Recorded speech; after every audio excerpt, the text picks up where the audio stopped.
L'invité de la matinale. KTO Radio. Plus d'un parent sur deux se sent en état d'épuisement proche de la rupture. C'est ce qui ressort d'un sondage publié hier par la Fondation Apprentis d'Auteuil sur les Français et les défis de la parentalité. Un chiffre fort et une question qui émerge. Comment en est-on arrivé là ? Le directeur des Apprentis d'Auteuil est notre invité ce matin dans la matinale, Jean-Baptiste de Châtillon. Bonjour. Bonjour Maxence. Merci beaucoup d'être avec nous ce matin. On parle ici d'un parent sur deux en état d'épuisement, dépassé par son rôle de parent. C'est inquiétant, non ? Vous vous attendiez à de tels résultats ? Nous ne savions pas ce que nous allions trouver ce matin dans ces résultats, mais la Fondation Apprentis d'Auteuil existe depuis maintenant presque 160 ans et accompagne 40 000 jeunes, la plupart dans une situation de grande vulnérabilité. Et ce que nous avons appris au fil des années, c'est que s'occuper des parents, c'est s'occuper des enfants. Nous sommes convaincus que les parents sont les premiers éducateurs des enfants, et donc les étayer, les aider dans leurs tâches éducatives, eh bien, c'est dans le meilleur intérêt des enfants et des jeunes. Qu'est-ce que ces situations de détresse, d'épuisement peuvent engendrer dans les familles ? Oui, ce que l'on voit, c'est l'ampleur du phénomène aujourd'hui en France. Quand on voit que plus d'un parent sur deux se sent épuisé et dépassé, plus d'un parent sur deux, on voit que ce phénomène n'est pas isolé ni marginal, c'est massif. Et il est intéressant de regarder dans ce sondage qu'il y a des différences.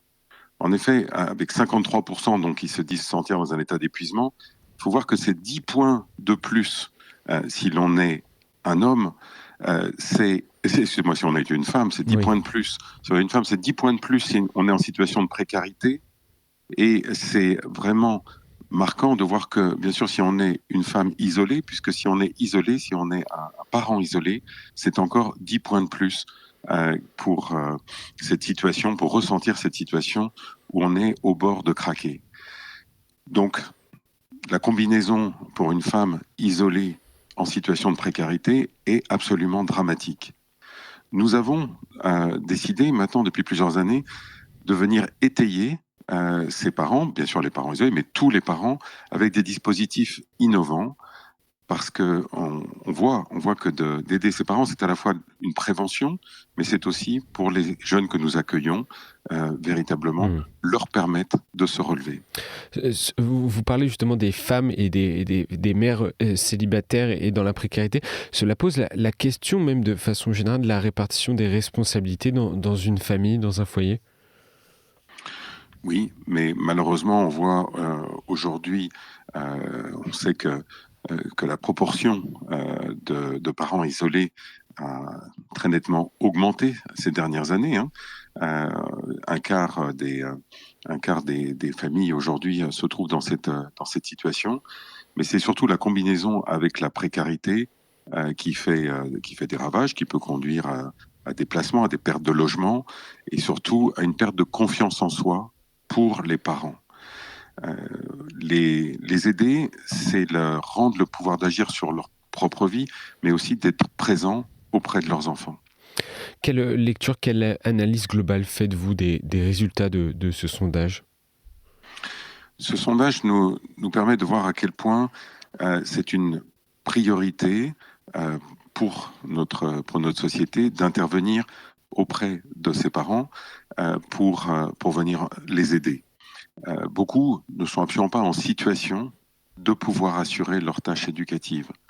Donc il ne s'agit pas de les accuser, de les stigmatiser, mais bien au contraire, de venir à leur aide pour qu'ils puissent revenir dans leur rôle de parents, revenir dans ce rôle de premier éducateur de leurs enfants. Et ça ne va pas se faire tout seul.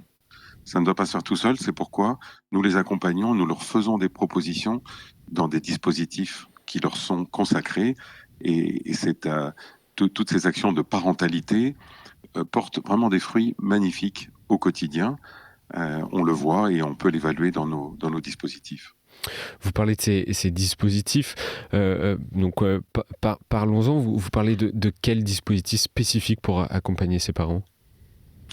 Donc nous accompagnons, comme je le disais, à la Fondation Apprentis d'Auteuil 40 000 jeunes, mais c'est aussi 9 000 familles que nous accompagnons. Et puis pour chaque jeune que nous accompagnons, ils nous le disent souvent, mes parents sont mon plus grand problème, mais mes parents sont les personnes les plus importantes pour moi.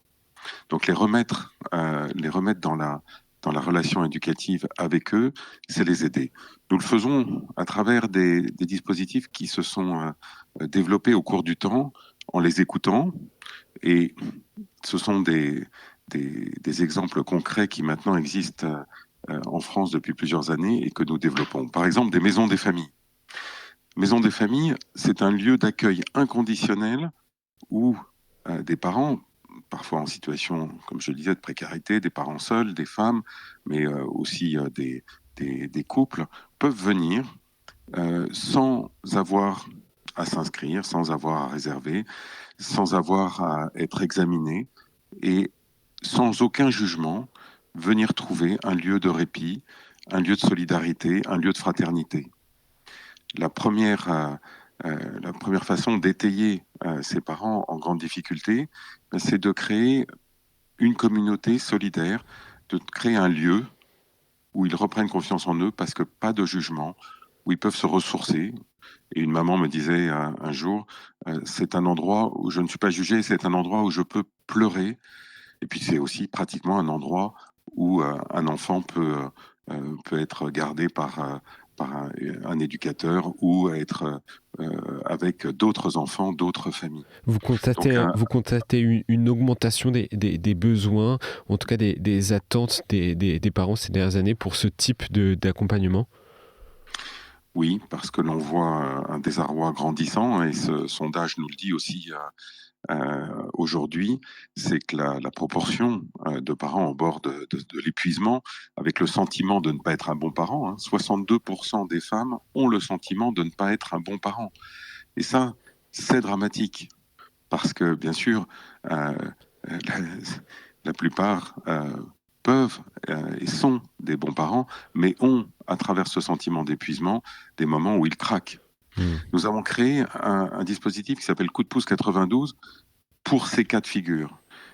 Des accidents de vie, une hospitalisation, le moment d'un divorce, une crise dans la famille. Eh bien, nous pouvons accueillir un enfant, nous pouvons accueillir une fratrie complète pour un jour, pour un week-end, pour une semaine, pour permettre aux parents de reprendre pied et de ne pas être submergés. Ces dispositifs de répit avec des éducateurs, mais aussi des éducateurs spécialisés pour aider les parents à reprendre pied, eh bien, c'est une prévention du placement. Ce sont des situations qui peuvent se dégrader très vite avec l'intervention d'un juge qui place l'enfant.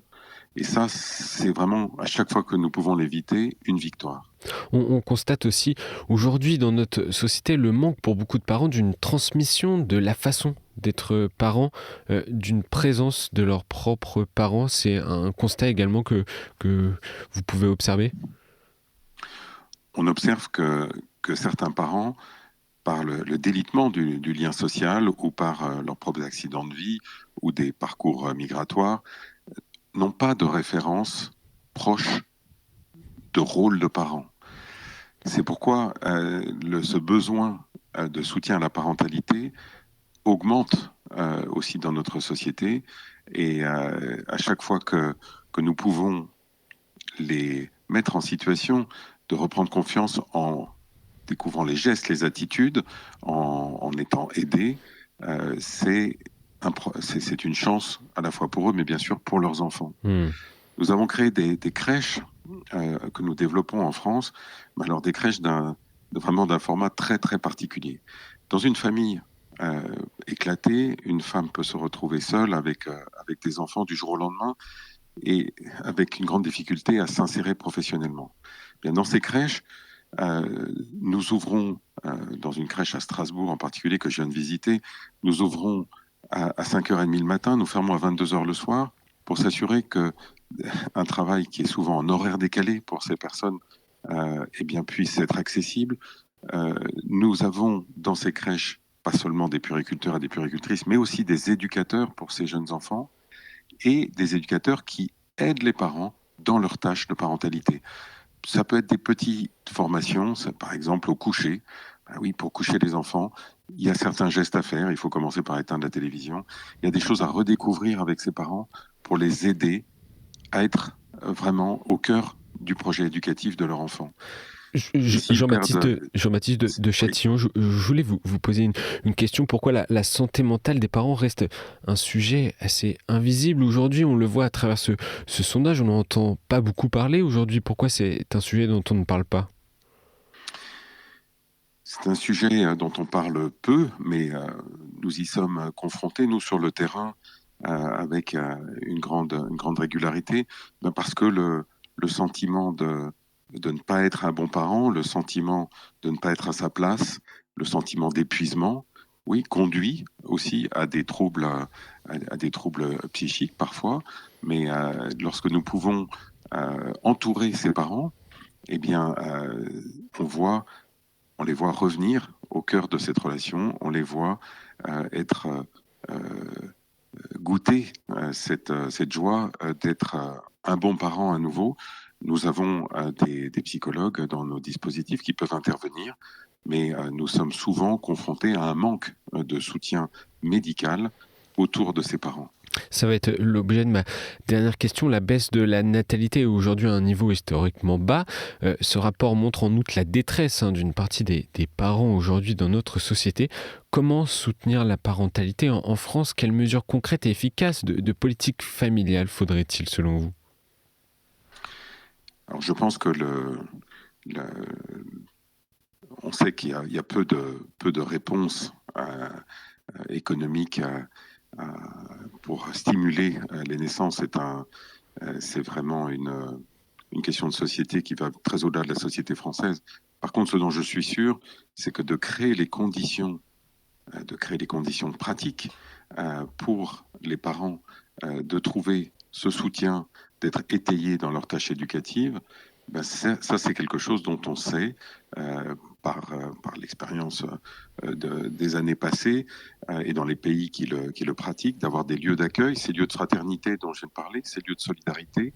Oui, ça rend la tâche des parents beaucoup plus aisée de se sentir soutenus au quotidien. Vraiment ces combinaisons de dispositifs, de lieux de répit, lieux de fraternité, lieux d'accueil des enfants, je pense vraiment que c'est un triptyque extraordinaire et nous aimerions développer ces dispositifs. Nous le faisons aujourd'hui largement grâce aux dons que nous recevons des donateurs qui veulent soutenir tous ces jeunes en France et nous sommes fiers du travail de nos équipes, mais il faudrait pouvoir aller plus loin et avoir une densité beaucoup plus forte de ces dispositifs. Et on rappelle ces dispositifs Maison des familles, encore coup de pouce 92 que les apprentis d'Auteuil font vivre chaque jour sur le terrain. Merci beaucoup Jean-Baptiste de Châtillon d'avoir été avec nous ce matin. Les apprentis d'Auteuil déploient un service téléphonique avec une écoute anonyme pour toutes les familles qui ont besoin d'une oreille. Je donne le numéro 01 81 89 09 50. Encore merci d'avoir été avec nous. Je rappelle que vous êtes le directeur général de la Fondation Apprentis d'Auteuil. Bonne journée à vous. Merci Maxence. Bonne journée.